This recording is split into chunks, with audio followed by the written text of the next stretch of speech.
So in a Sikha in Vayikra Gimmel, the third Sikha on the Parsha Vayikra, in the seventh volume of the Sikhs, the Rebbe is talking about Purim, and he's talking about the mitzvah, or the instruction, to celebrate on Purim to the point where you don't know the difference, or you don't know that Baruch Mordechai and Order Haman. So the Rebbe is saying that when you look past the surface, the fact that Haman is cursed and Mordechai is blessed, if you look past the surface, you realize that the only reason there is a Haman and the only reason there is a cursed condition is because that will be transformed into Baruch Mordechai. So on the surface, they look like they're incompatible, and that one must destroy the other, which in the story of Purim, that's what it sounds like. Haman was hanged. You had to destroy him. But on a deeper level, the reason that he existed in the first place is to bring out the Baruch of Mordechai. So they're not incompatible. On the contrary, they both have the same purpose. Baruch Mordechai is to show the greatness of Mordechai, and Order Haman is to show the greatness of Mordechai. So you have to reach a level where the two of them are equally valuable. What do we accomplish by doing that? By hanging Haman, you haven't really resolved the issue. Now he can't make trouble. But the condition of Haman hasn't changed. He's been defeated. Going to the deeper level and the higher level, that way you eradicate Haman completely because there is no evil left. It makes Baruch Mordechai. So then the Rebbe says this is similar to the intentional sins becoming mitzvahs. You can wipe out a sin, you can erase a sin, you can forgive the sin, you can forget the sin. You still haven't really fixed it. When is the sin really fixed? When it becomes a mitzvah. But how does that happen?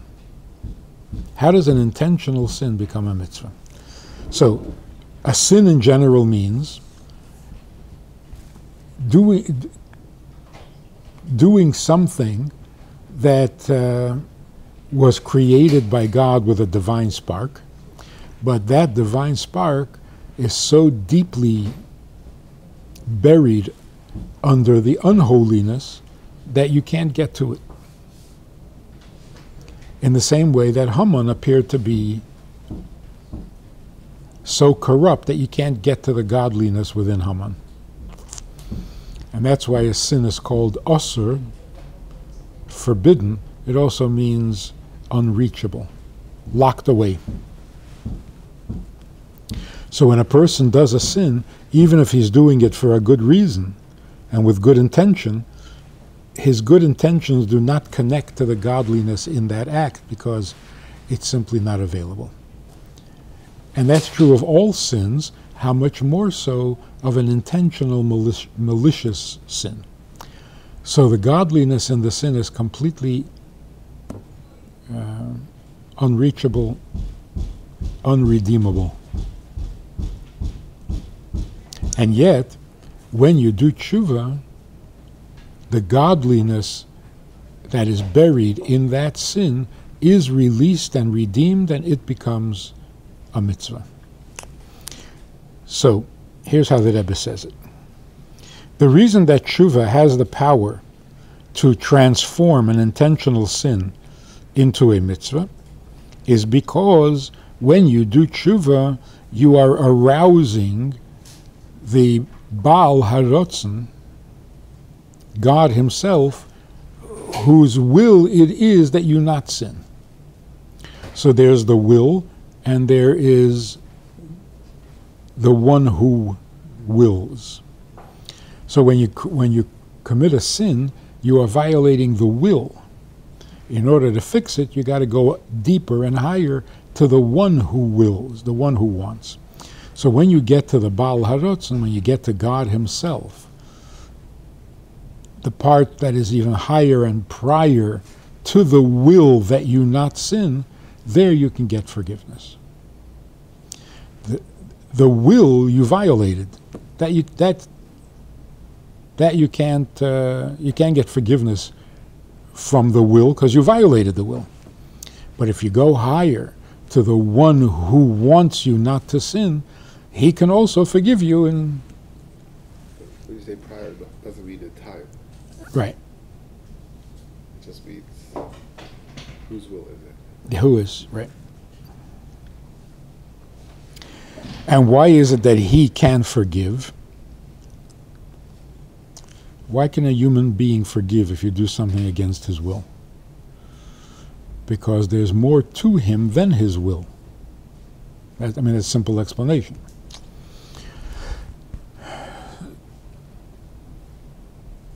So the person who has a will and is very powerful and dictates his will to others, others cannot violate that will. But he can, because it's his will. So he can dismiss it if he chooses to. That's what it sounds like. So the expression is that since God is the one who wants, the one who authored the sin, therefore he cannot be trapped by the sin, by his want. In other words, he's free, it sounds like, he's free to change his mind. But the Rebbe explains it this way. The truth is there really a difference between a mitzvah and a sin? In the act itself. If you get married to your wife, then it's a mitzvah. If it's somebody else's wife, then it's a sin. Why?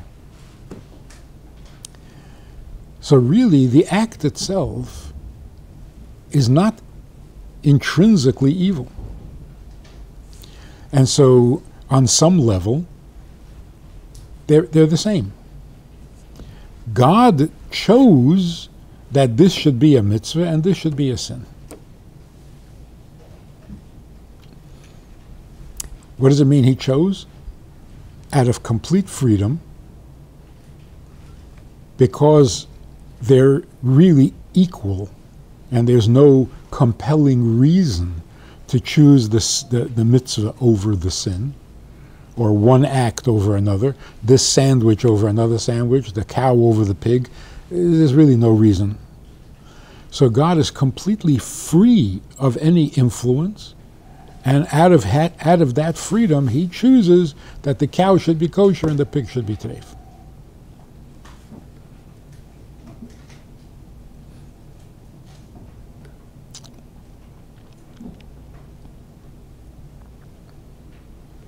Since he is choosing it out of his own free will, that's why we come to the conclusion that he is not restricted or limited by his will, and forgiveness is possible because he chose that it be forbidden. He can choose to forgive you. But that leads us to a mistaken notion. The mistaken notion is that when someone chooses something for no reason at all, it means that he can easily change his mind. Chassidus makes a strong point in explaining that if you choose something for no reason at all, that is more essential and unchangeable than if you had a reason. Because a reason can always be countered with a better reason, counter reason. But if there was no reason for choosing the cow over the pig, and yet God does choose the cow over the pig, free of any influence, that shows that this is really him. This is the way he is. This is much more essential to him than we thought. Should it be harder to do tshuva then? The more essential it is. Yes. Yeah. And therefore the question of how do you get forgiveness for a sin becomes much bigger. So it's not like, yeah, God thought you shouldn't do it, now he thinks, okay, maybe it's okay, we should do it. No, if it's really essential to him and you violated him, what do you mean you're forgiven? But we've said before that there's the will and there's the one who wants. So there's more to him than his will. If you can get to the part of him that is more than his will, so he can cancel or whatever. But now we're saying there is no part of him higher than his will. So where does the forgiveness come from? So the Rebbe explains what happens to the sin when it's transformed into a mitzvah is not that the violation of the will becomes acceptable. That can never be acceptable. It is essentially wrong, absolutely wrong, and there's no way to redeem it. You just have to get rid of it. The part of the sin that becomes the mitzvah is the divine spark that you could not reach when you did the sin. But since God is the one who wants, he can't be prevented, or there's nothing to prevent him from reaching the divine spark that is in the sin. So the sin itself will never get fixed. It has to be eradicated. When Mashiach comes, all evil, all that goes against his will be removed from the world. It will no longer exist. But what part becomes a mitzvah? The divine spark that a human being can't reach. God obviously can reach it. So, for example,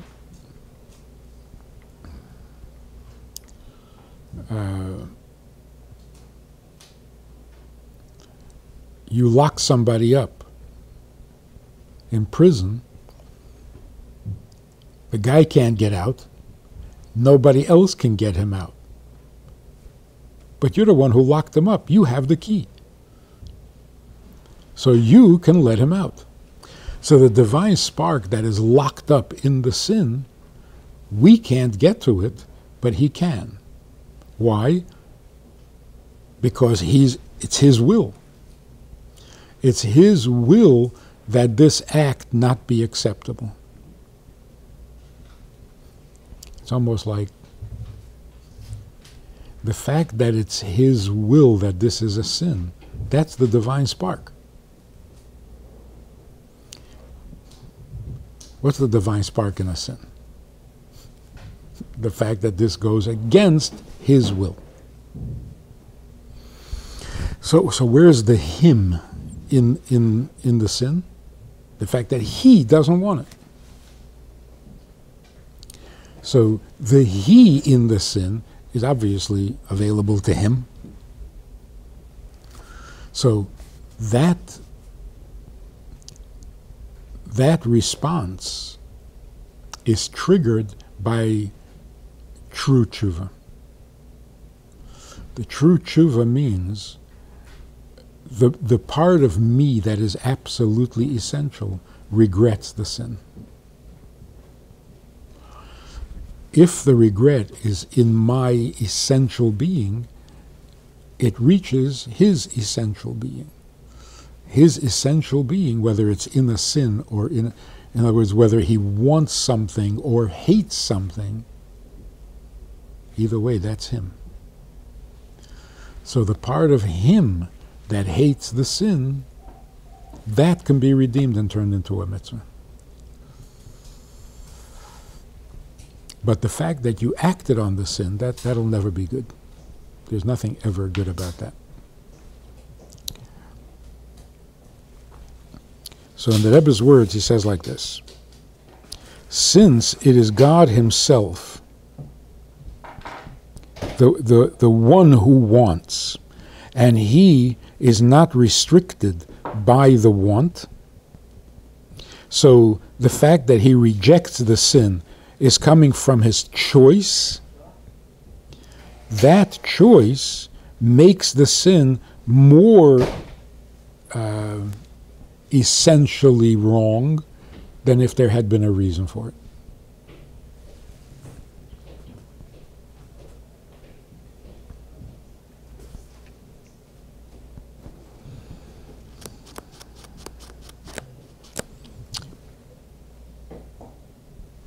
And the same is true in ourselves. When we do something for no reason at all, but we're committed to it, like I'm a Jew, I have not for any reason, the fact that there is no reason and I am free to be a Jew means I have really no choice but to be a Jew. So because nothing interferes with my being a Jew is absolute, cannot be changed. If something caused me to be a Jew, then some other stronger cause can change that and make me a non-Jew. But since my Jewishness is not coming from any place outside of me, that doesn't give me the freedom to not be a Jew. That means I am essentially Jewish and it can never change. So the fact that God chooses mitzvahs over sins, because in the act itself there really is no difference. Like shechting from the front or shechting from the back. And yet, God prefers the mitzvah over the sin.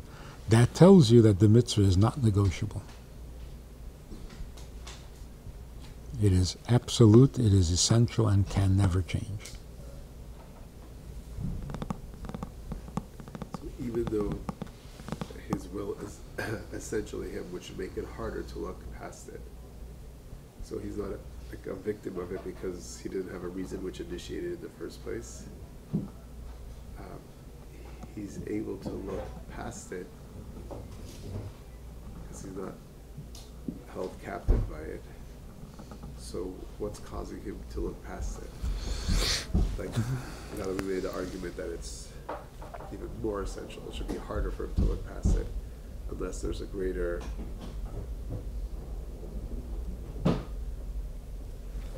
Unless there is a part of him that is greater than his will, and here we're saying that his will is him, and there is nothing greater. Right. Like in the first sikha, there's nothing higher. So where are you going?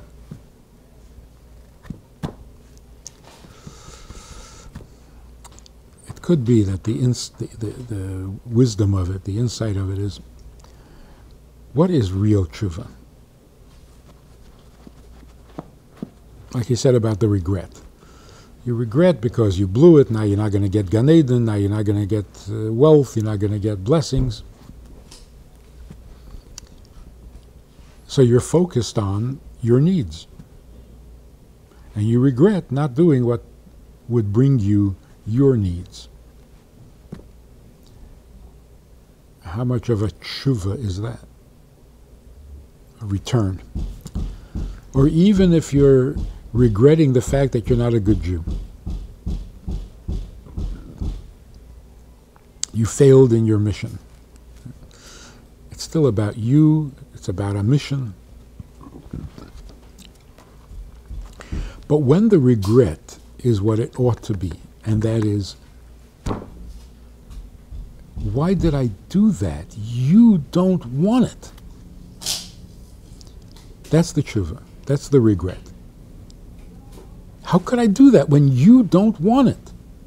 So what am I reacting to? I'm reacting to God's will. That He doesn't want it. Not that it's bad.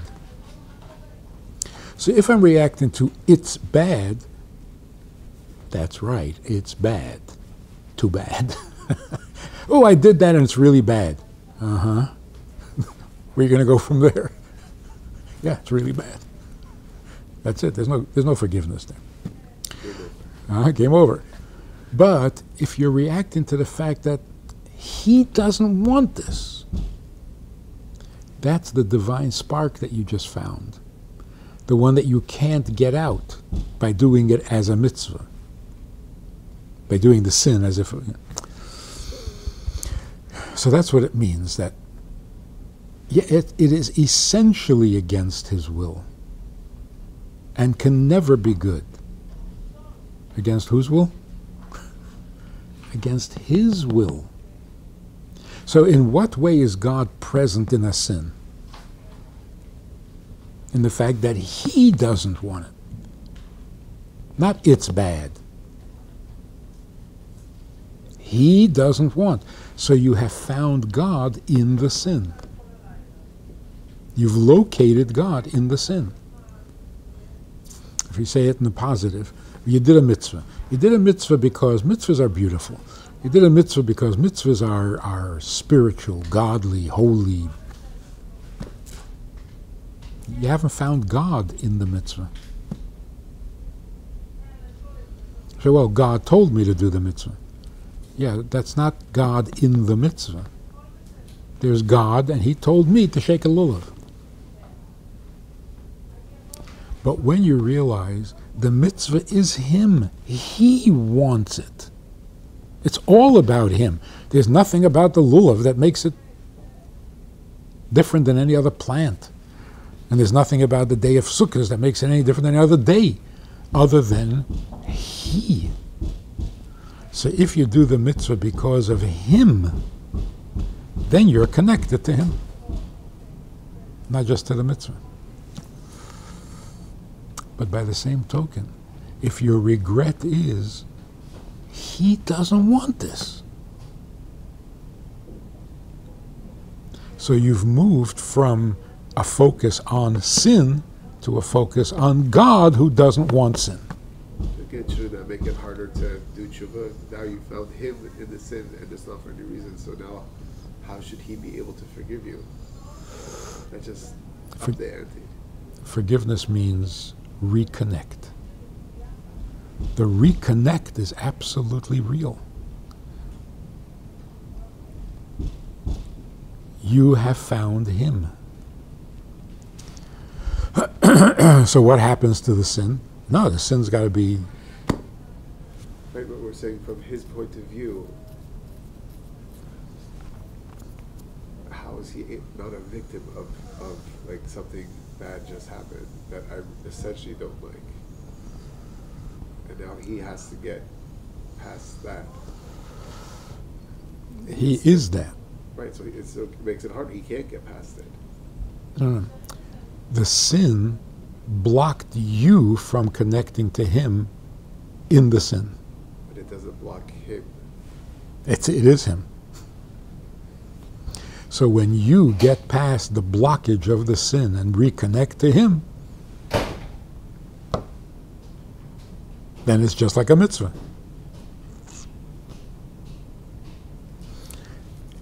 It's doing the same thing a mitzvah does. You get past the fact that this is a lulav that grows on a tree, and you realize, no, this is Him. There is a virtue to connecting through tshuva, because in order to find God in the sin, you have to remove yourself more than when you're connecting through a mitzvah. Because in the mitzvah there's yesh misha oyev. Feels good. On some subtle level.